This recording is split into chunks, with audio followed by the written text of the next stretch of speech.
بسم اللہ الرحمن الرحیم۔ السلام علیکم۔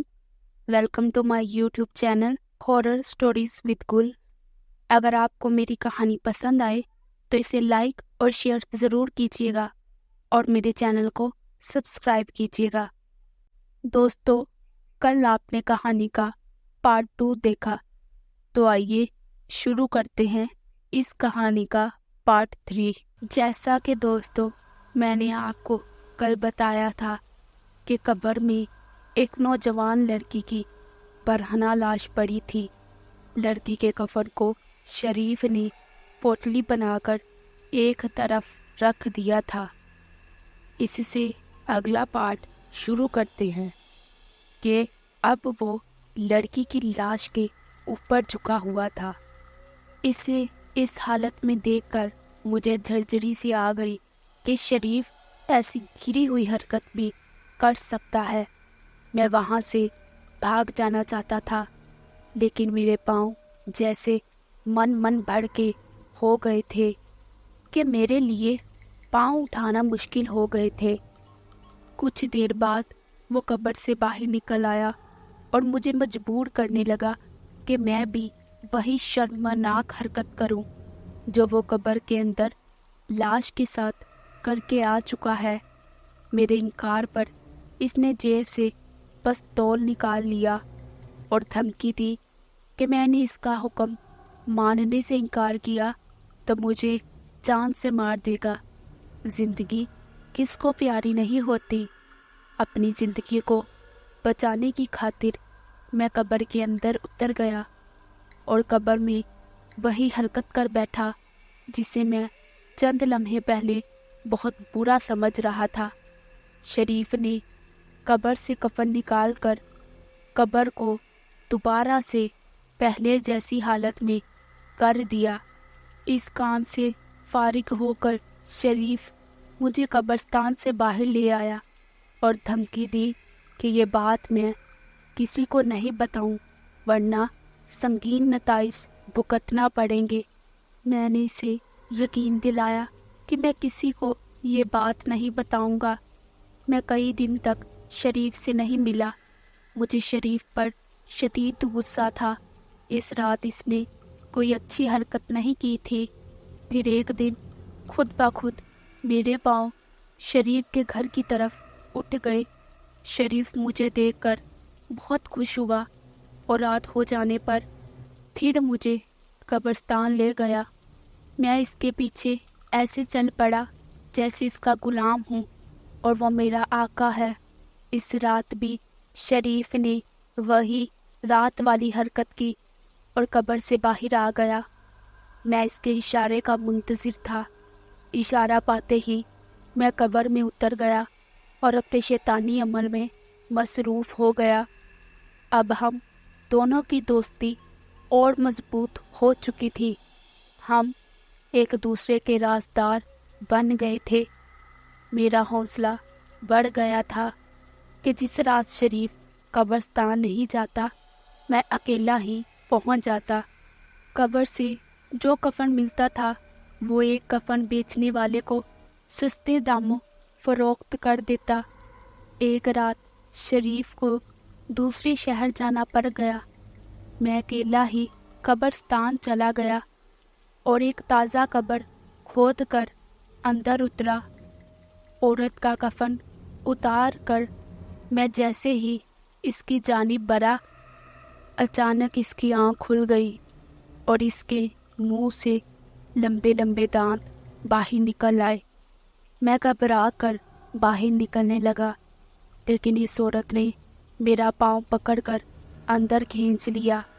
میں نے بہت کوشش کی قبر سے باہر نکل جاؤں، لیکن اس عورت نے مجھے اتنی سختی سے پکڑ لیا کہ میں خود کو چھڑا نہ سکا اور بے بس ہو کر رہ گیا۔ جاتا کہاں ہے شیطان؟ وہ عورت قہقہ لگا کر بولی۔ مجھے معاف کر دو، میں نے التجا کی۔ میں تجھے نہیں چھوڑ سکتی، تو میری پکڑ میں آ گیا ہے۔ تیری جان تو اب مر کر ہی چھوٹ سکتی ہے۔ وہ بولی، خدا کے لیے مجھے جانے دو، میں پھر کبھی ادھر کا رخ نہیں کروں گا۔ ایسا کسی صورت میں ممکن نہیں ہے۔ تیرے دادا کا نام وکیل احمد ہی ہے نا؟ ہاں ہاں، لیکن تم انہیں کیسے جانتی ہو؟ میں نے چونک کر پوچھا۔ یہ بہت پرانا قصہ ہے۔ میں تیرے دادا کے گھر نوکری کرتی تھی۔ ایک دن گھر والے کہیں گئے ہوئے تھے۔ تیرے دادا اور ان کے چند دوست گھر میں شراب میں دھت بیٹھے تھے۔ وہ مجھے گھر میں داخل ہوتا دیکھ کر تیرا دادا مجھ پر بھیڑیوں کی طرح ٹوٹ پڑا۔ وہ مجھے نوچتا گھسیٹتا رہا۔ میری سانس اکھڑنے لگی تو اسے ہوش آیا، لیکن اس وقت تک دیر ہو گئی تھی۔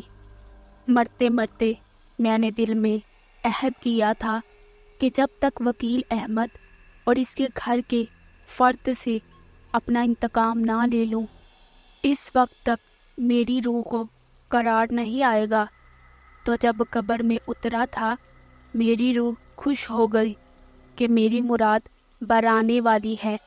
وہ عورت بولی، لیکن یہ قبر تازہ ہے، پھر تم اس میں کیسے آ گئی؟ میں نے ڈرتے ڈرتے پوچھا۔ روحوں کے لیے کوئی کام مشکل نہیں ہوتا۔ یہ قبر بہت پرانی ہے، صرف تیری نظر کا دھوکہ تھا۔ میرے جسم پر جو کفن تھا وہ بھی تیری نظر کا دھوکہ تھا۔ یہ کہتے ہوئے اس نے مجھے اپنی باہوں میں دبوچ لیا۔ میں بے بس پرندے کی طرح پھڑ پھڑا کر رہ گیا تھا۔ پھر مجھے کچھ ہوش نہیں رہا۔ ہوش آنے پر میں اس قبر میں اکیلا پڑا تھا۔ عورت غائب تھی۔ میں قبر سے نکل کر تیزی سے گھر کی طرف بھاگا۔ دوسری رات نہ چاہتے ہوئے بھی میرے قدم خود بخود قبرستان کی طرف اٹھنے لگے، اور قبرستان پہنچ کر میں قبر کے اندر اتر گیا۔ قبر میں وہ عورت موجود تھی۔ اس نے مجھے اپنی باہوں میں سمیٹ لیا اور میں بے ہوش ہو گیا۔ ہوش میں آنے پر دوبارہ گھر آ گیا۔ یہ سلسلہ روز ہونے لگا۔ میں اب جسمانی طور پر کمزوری محسوس کرنے لگا تھا۔ آہستہ آہستہ میں ہڈیوں کا ڈھانچہ بن کر رہ گیا۔ تم یہ بات اپنے والد کو نہ سہی کسی دوست کو بتا سکتے تھے تاکہ اس کا بروقت علاج ہو جاتا۔ میں نے کہا، میں اپنا جرم اور یہ بات بتانا چاہتا تھا، لیکن میں جب بھی یہ بات کسی کو بتانا چاہتا تھا تو دکھائی نہ دینے والے ہاتھ میرے گلے کو دبانا شروع کر دیتے تھے۔ میری سانس رکنا شروع ہو جاتی تھی۔ میرے خاموش ہو جانے پر گلے پر ہاتھوں کا دباؤ کم ہو جاتا۔ پھر میں نے بہتر یہی جانا کہ یہ راز کسی کو نہ بتاؤں اور خود کو حالات کے دھارے پر چھوڑ دوں۔ نصیر نے بتایا، کیا وہ عورت درست کہہ رہی تھی؟ تمہارے دادا جان نے ایسی کوئی حرکت کی تھی؟ میں نے پوچھا۔ ہاں، میرے دادا جان کے بارے میں مشہور ہے کہ وہ بہت عیاش تھے۔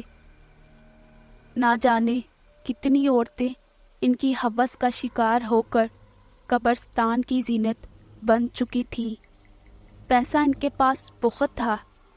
پولیس رشوت لے کر کیس کو دوسرا رنگ دیکھ کر دبا دیتی تھی۔ تم حیران ہو رہے ہو کہ میں نے تمہیں پوری تفصیل بتا دی اور میرے گلے کو وہ ہاتھ نہیں دبا رہا۔ نصیر نے کہا، ہاں، میں ابھی تم سے یہی کہنے والا تھا۔ میں نے کہا، میں اس قدر کمزور ہو چکا ہوں کہ خود سے چل بھی نہیں سکتا۔ مجھے کوئی پکڑ کر اٹھاتا ہے تو اٹھ پاتا ہوں۔ وہ قبر والی عورت خود یہاں آتی رہتی ہے، لیکن کسی کو نظر نہیں آتی؟ 2 دن پہلے ہی اس عورت نے مجھے بتایا تھا کہ تیرا دوست عمیر تیرے پاس آئے گا، تو اسے اپنا راز بتا دینا تاکہ دنیا والوں کو پتہ چل جائے کہ بشیرہ نے اپنا انتقام لے لیا۔ نصیر نے ہانپتے ہوئے کہا۔ ایسا محسوس ہو رہا تھا کہ جیسے نصیر بہت طویل سفر کر کے آیا ہو اور تھکن سے ہانپ رہا ہو۔ نصیر، تم ہمت نہ ہارو، انشاءاللہ تم ضرور صحت یاب ہو جاؤ گے۔ میں نے اسے دلاسا دیا۔ عمیر، تم مجھے جھوٹے دلاسے مت دو۔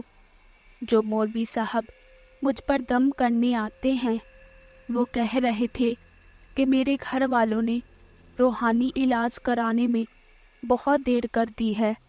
وہ کوشش کر رہے ہیں لیکن طبیعت بہتر ہونے کی امید نظر نہیں آ رہی ہے۔ وہ عورت بھی کہہ رہی ہے کہ میں 1 ہفتے سے زیادہ نہ جی سکوں گا۔ یہ کہتے ہوئے نصیر کی آنکھوں سے آنسو بہنا شروع ہو گئے۔ میں نے رومال سے اس کے آنسو پونچھے اور اسے حوصلہ اور دلاسا دے کر چلا گیا۔ میں اس کے علاوہ اور کر بھی کیا سکتا تھا؟ مجھے نصیر سے ملاقات کیے اب یہ 1 ہفتہ بھی نہیں ہوا تھا کہ نصیر کے انتقال کی خبر مجھے مل گئی۔ بشیرہ نے اپنا انتقام لے لیا تھا۔